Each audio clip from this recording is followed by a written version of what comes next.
Conecta con la historia.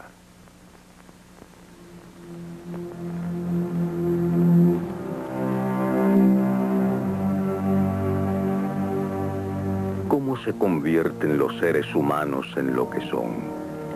¿Y qué son? Esa es mi pregunta. Sigmund Freud hacía preguntas una y otra vez y halló respuestas que nunca otro hombre había encontrado.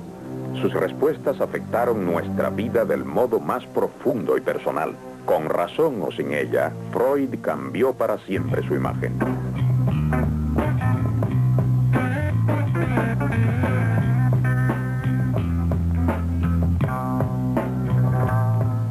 La humanidad siempre reconoció su aspecto espiritual. Yo tuve que demostrar que también había instintos.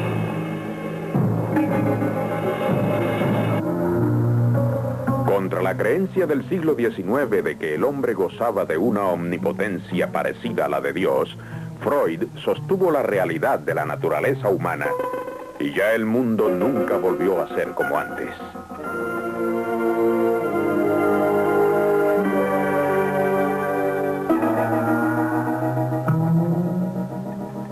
El trabajo de mi vida fue explorar la mente subconsciente del hombre.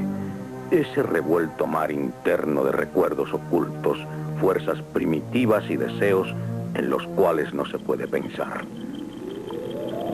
Si no comprendemos el ciego instinto de agresión y los deseos sexuales, vivimos en un mundo de ilusiones desempeñando un papel en una trágica historia de sombras. El estudio de la mente subconsciente trajo a la luz hasta el último elemento humano en nuestra naturaleza.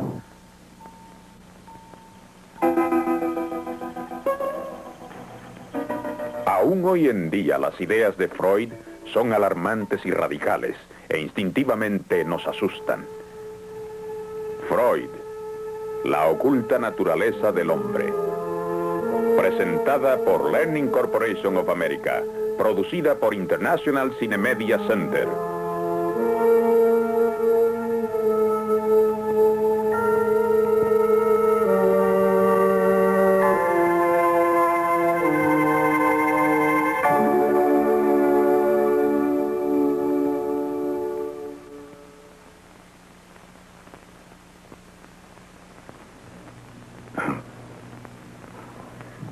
Si ustedes, señoras y señores, están ahí esperando escuchar algo sensacional o hasta procaz,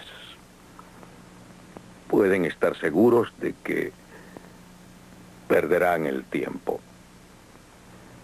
Me han llamado lascivo, charlatán y cosas peores, porque muchas personas le tienen miedo a mis ideas. Y cuando sienten miedo, pegan duro. Pero yo sabía que estaba destinado a perturbar el sueño del mundo.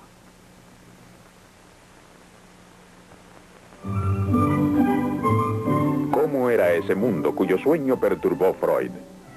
En los 50 años que precedieron a la Primera Guerra Mundial, el hombre estaba convencido de que se acercaba a su perfección final. En la nueva era de la ciencia apenas tenía dudas. Fue Sigmund Freud quien perturbó ese satisfecho optimismo. En Viena, la ciudad donde nació Freud, reinaba tanta satisfacción propia como en cualquier otra de Europa. Él pertenecía a una familia judía de la clase media. Hasta aproximarse a los 40 años llevó una vida bastante convencional. Como médico, se dedicó al estudio del sistema nervioso y se convirtió en la mayor autoridad europea en parálisis infantil. Fue un científico para quien el cuerpo era una máquina. Mi generación de médicos se educó para considerar solo los factores anatómicos, físicos y químicos de las enfermedades. Para el factor psicológico había solo indiferencia o apatía. Debido a esa apatía, los métodos para tratar las enfermedades mentales eran crueles. Los médicos solo buscaban causas físicas y daban tratamiento físico. Cuando Freud dejó el laboratorio, descubrió que sus pacientes privados no encajaban en los patrones establecidos. Venían aquí docenas de mujeres día tras día durante años, con parálisis, fuertes dolores, vómitos constantes, alucinaciones y graves perturbaciones de la vista y el habla. Naturalmente, yo buscaba causas físicas, pero sin hallarlas. Y ellas sufrían mucho. Los médicos las llamaban histéricas y las despreciaban. Creían que simulaban o imaginaban sus síntomas.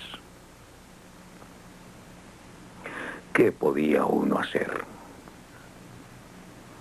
Joseph Breuer, un amigo y colega, había tenido éxito con la hipnosis. Una de sus pacientes habló libremente de su pasado. Después, su parálisis y dificultades del habla y la visión mejoraron mucho. Ahora sabemos que no fue la hipnosis. Yo descarté eso pronto. Fue el hablar acerca de recuerdos dolorosos lo que alivió los síntomas. Esos recuerdos parecían estar muy ocultos en las mentes de mis pacientes. Señora, ¿no puede pensar en nada? ¿No recuerda nada? Oh, sí, pero... ¿Qué? Piense usted. Se me ha ocurrido una palabra. ¿Una sola? Sí. Pero qué tontería. Dígala de todos modos. Conserje. ¿Nada más? No.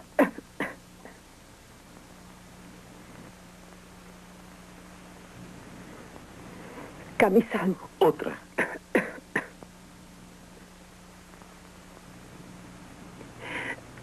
Cama. Mi cama. ¿Qué más? Recuerdo que me dio la impresión de que un demonio se resistía a salir de su cuerpo, porque si salía sería sufrido. Ciudad. Ciudad. ¿Qué más? Diga. Diga. Un carromato. Siga. Siga. Siga.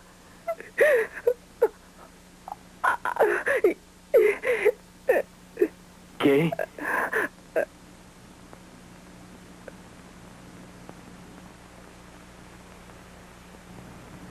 Cuando yo era niña y mi hermana tenía 12 años, ella se volvió loca de pronto una noche y la tuvieron que atar y traerla a la ciudad en un carromato. Y fue el conserje quien la amarró y la trajo a la clínica. Pero yo presentí que había algo más oculto en esa historia y seguí tratando de obligarla a hablar para descubrir los recuerdos que realmente la perturbaban. Señora, esto ha sido demasiado fácil. Estoy convencido de que eso es solo parte de la historia. Diga otra palabra. Secreto. ¿Tenía un secreto con su hermana? Yo dormía con ella. Siga. Hombre. Sí. Desnudo. ¿Quién era ese hombre que iba allí de noche desnudo? ¿Era un pariente? Sí, él era... ¿Era su...?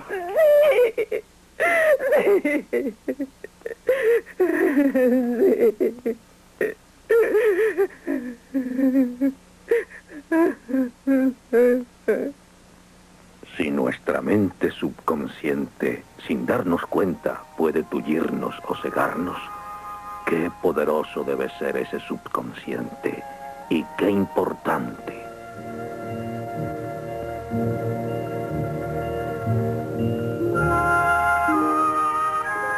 Y Freud empezó su viaje para explorar la mente subconsciente. la mente que el hombre no conocía. Pero al principio el viaje fue muy penoso. En 1896, Freud habló a los médicos de Viena acerca del origen sexual de la histeria. Reinó el silencio. Fue como si hubiera un muro a mi alrededor. El presidente fue breve. Parece un cuento de hadas científico, dijo. Luego empezaron las insinuaciones acerca de mi moral. En ese tiempo estaba seguro de que mis pacientes eran presa de recuerdos penosos reprimidos en su subconsciente y también estaba seguro de que esos recuerdos reprimidos eran sexuales, casi siempre acerca de la seducción de una niña por su padre. El doctor Breuer no quería aceptarlo. Otros doctores, los más benévolos, me desdeñaron y yo quedé solo. Luego vino una gran desilusión. Después de meses y meses de entrevistas, comprendí gradualmente que las historias de mis pacientes acerca de las seducciones eran casi siempre un invento. Eran fantasías solamente. Eso destruyó mis atrevidas teorías. Pero hay cierto patrón en la locura. La mente siempre tiene un propósito. Buscando esos propósitos, Freud miró dentro de su propio subconsciente. En esa época le temía la muerte, a los viajes y a veces hasta a cruzar la calle. Era víctima de las mismas fuerzas neuróticas que sus pacientes. Eso le dio base para sus estudios. Sin embargo, se había dejado engañar por falsas historias de seducción infantil. ¿Debía abandonar sus estudios? Ese fue un momento decisivo en su vida y en su carrera. Aún se hizo otra pregunta más profunda. ¿Cuál es el propósito de esas fantasías de seducción?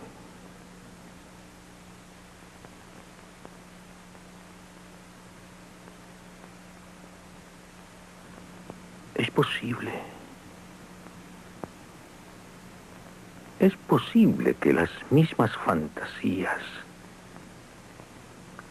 sean importantes. Era posible que las fantasías también significaran algo. Es extraño, pero a pesar de mis dificultades, yo tenía un sentimiento de victoria y no de derrota. Las fantasías son como sueños, y pronto descubrí que yo podía aprender mucho de los sueños de mis pacientes. Resolví explorar los sueños científicamente. Ustedes saben que los sueños siempre han sido parte importante del arte, la religión y la mitología.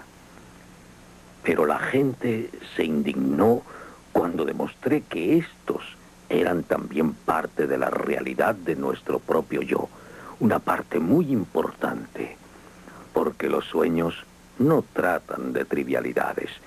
No dejamos que nada trivial perturbe nuestro sueño. Mis estudios de los sueños tardaron 5 años, y muchos de los sueños que estudié fueron los míos.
Eso fue algo que soñé cuando tenía 7 u 8 años. Y fue tan vivo y aterrorizante que lo recordé bien y pude analizarlo años más tarde. Aún en el sueño, reconocí la cama de mi madre. Pero esos pájaros, ¿qué eran? ¿Qué significaban? Recordé que días antes de haber soñado eso, había visto una Biblia ilustrada y vi dioses egipcios con cabezas de pájaros celebrando ritos funerales. Supe que la que iba en la litera era mi madre, porque mi terror lo causó el miedo de que ella hubiera muerto. El significado era claro, ¿no creen? El sencillo temor a la muerte de ella. Pero eso era solo lo que llamé el sentido manifiesto del sueño, el superficial. Aún en los sueños están nuestros sensores tratando de disfrazar el significado verdadero de ese sueño. Al profundizar, descubrí que la figura de la litera era el recuerdo de mi abuelo moribundo. ¿Mi abuelo? Tal vez yo había puesto a mi padre en esa litera fúnebre. Y los pájaros significaban otra cosa. Unos días antes de soñar eso, estuve jugando con Philip, un chico vecino. Él hablaba de contactos sexuales y usó una palabra vulgar que yo no conocía. Fue Vögel en alemán. Y procedía directamente de la palabra alemana que significa pájaro, Vogel. Descubrí el significado prohibido de mi sueño, el verdadero significado, el que pretendían ocultar mis sensores mentales aún durmiendo. La ansiedad que estaba disfrazada era sexual. Representaba solo mi deseo de que muriera al fin mi padre y el deseo erótico por mi madre. Trabajando con los sueños de sus pacientes y sus libres asociaciones y con sus propios sueños y asociaciones, Freud desarrolló los principios y técnicas del psicoanálisis. Según Freud, el psicoanálisis prueba que el hombre tiene menos dominio del que cree sobre sus inconscientes impulsos irracionales y primitivos. Esos impulsos, según Freud, se originan en nuestros primeros años. Al contrario de otros animales, el hombre depende de alguien durante casi un cuarto de su vida. En ese mundo de dependencia, sobre todo en los primeros 5 o 6 años, decía Freud, se forma la personalidad del hombre. Psicológicamente, el niño es el padre del hombre. Antes de la época de Freud, apenas se pensaba que el niño tuviera emociones reales, como un adulto. La niñez era algo de sencilla inocencia y felicidad. Freud presentó otro cuadro. El mundo infantil está lleno de emociones. A los humanos les duele que nazca otro niño. Los padres, consciente o inconscientemente, pueden rechazarlo. Según Freud, las relaciones familiares son de competencia. El niño siente deseos y celos constantemente. Los sentimientos de un niño no son infantiles. Son sentimientos de agresión y deseo erótico, y estas intensas emociones, naturalmente, se dirigen primero a la madre. Ella es el primer amor del niño, y esa relación se convierte en modelo para todos sus amores posteriores, ya sea la criatura niño o niña. Según Freud, ese amor erótico no es sencillo. En él hay también agresión, porque muy pronto el niño ve que está bajo el dominio absoluto de su madre. Dice Freud que el padre también provoca fuertes emociones contradictorias. Amor, miedo y odio cuando el niño siente que el padre es el rival que se interpone entre él y su madre. Según Freud, estos primeros conflictos emocionales establecen un patrón en lo profundo de nuestro subconsciente. Amamos a nuestra madre, pero le tememos por su poder sobre nosotros, y al padre le amamos y le odiamos por robarnos ese amor. Llamé a esto el complejo de Edipo, recordando al trágico rey griego. Todo hombre desea a su madre y quisiera matar a su padre. Cuando Freud iba a cumplir 50 años, recibió el nombramiento de profesor, uno que requería la aprobación del emperador austriaco, y que rara vez se otorgaba a judíos ni a pensadores radicales.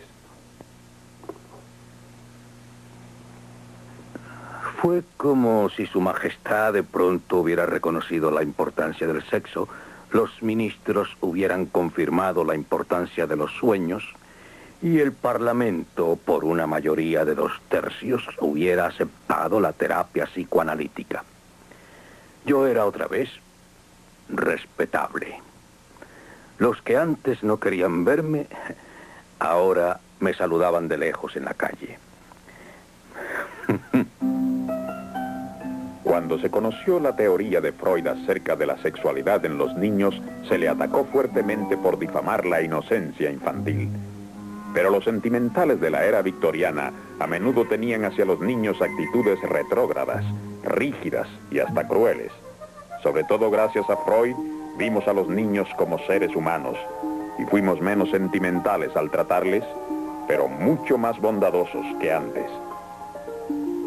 Con sus estudios, Freud desarrolló una teoría de la personalidad humana.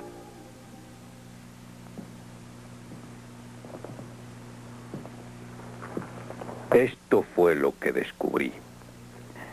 Hay el yo que creemos ser, el yo que trata de entenderse con el mundo exterior de la realidad. A ese yo lo llamo el ego. Pero el ego nunca es el amo de nuestro yo, porque constantemente nos persiguen poderosas fuerzas inconscientes interiores. Antes de que el ego se desarrolle, existe el id. Id. Id es todo lo primitivo e infantil que hay dentro de nosotros. Id es el ciego instinto del deseo sexual y la agresión. Al id se opone otra fuerza más. Es lo que llamo el superego. El superego es estricto, nos castiga, nos reprime. Es herencia de la reprensión de nuestros padres y las restricciones que nos impone la sociedad en que nos criamos. Yo descubrí que existen 3 elementos distintos en nuestra personalidad. El ego, que se desempeña en el mundo de la realidad, pero que está constantemente afectado por las exigencias del id y el superego. ¿Qué quieres decir con que no estás seguro, David? ¿Se comprometió Robertson a hacerlo o no? Dilo de una vez, porque yo quiero saber si puedo contar con él. Pues la verdad es que prácticamente se comprometió y yo creo que no escribió nada. Con que no él... escribió nada, ¿eh, David? Y tú confías Pégale. en su palabra. Sí, pégale fuerte. Es igual a tu padre. Debes honrar a tu Debiste padre. pedir que Sí, lo pero- escribiera. No me interrumpas cuando estoy hablando yo. Tu padre es bueno, Sabes que David. aquí Todos nada lo vale dicen. si no se hace por escrito. Honra a tu Ha padre. sido un tonto. Honra a tu padre. Tendrás que volver a Honra verla a y tu padre. decirle que lo ponga Le por odio, escrito. le odio. Honra Honra a tu padre. Honra a tu padre, David, o te va a pesar. Un día me robó a mi madre. Se fue lejos, solo con ella, de vacaciones. Le odio. Le tengo que matar. Lo haré. Señor Peters, yo iré a ver a Robertson ahora. Gracias por dejarme explicarlo. El odio de David hacia el señor Peters está basado en su odio inconsciente a su propio padre, por sus celos infantiles, por su complejo de Edipo. Freud dice que si no se conocen esas fuerzas ocultas, estaremos condenados a vivir nuestra vida dramatizando constantemente nuestras relaciones infantiles con nuestros padres.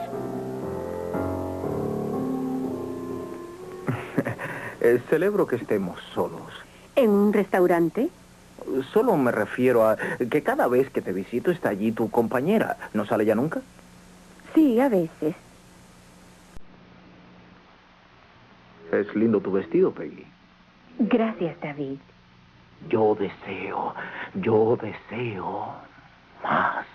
más. Sí, deseo. David, los caballeros no miran así a una chica. Tú sabes que no, ¿eh? Honra a tu madre. Honra a tu madre. ¿Quieres comer algo? No, gracias. Yo he comido ya. Yo deseo. Sí, David, mi vida. Ven, reclínate sobre mi pecho. Yo deseo.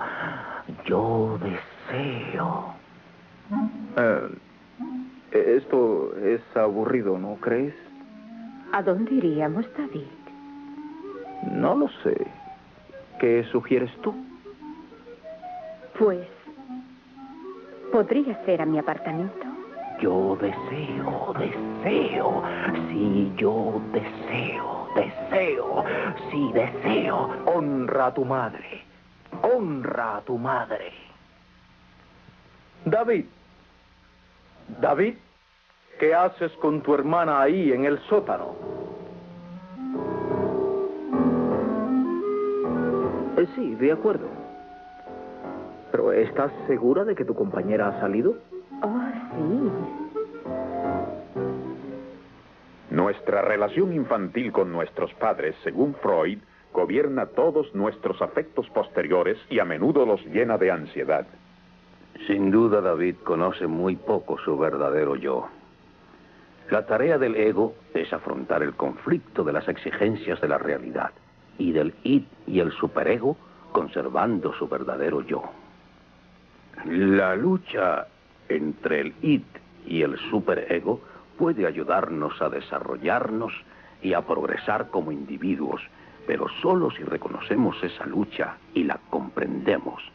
Si no logramos comprender esos salvajes demonios que viven en nosotros, seremos esclavos de nuestros impulsos y emociones inconscientes y víctimas de nuestro pasado. Nuestra vida de adulto está profundamente influenciada por las emociones primitivas de nuestros primeros años. Esta idea revolucionaria en los tiempos de Freud es básica para que el hombre se comprenda a sí mismo y comprenda su civilización. El conocimiento de esas poderosas fuerzas de nuestro subconsciente puede asustarnos, pero también puede libertarnos. Porque así al menos comprendemos el origen de nuestros actos irracionales. Al descubrir esos orígenes, Freud no se volvió cínico con relación al hombre. Hizo del hombre algo comprensible, sin hacerle despreciable.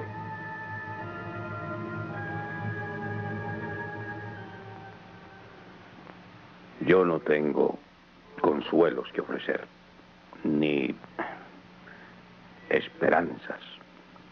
Les ofrezco solo una libertad limitada, verse libres de la ilusión y de la infantil esclavitud con el pasado. Les ofrezco algo que es muy difícil de conseguir,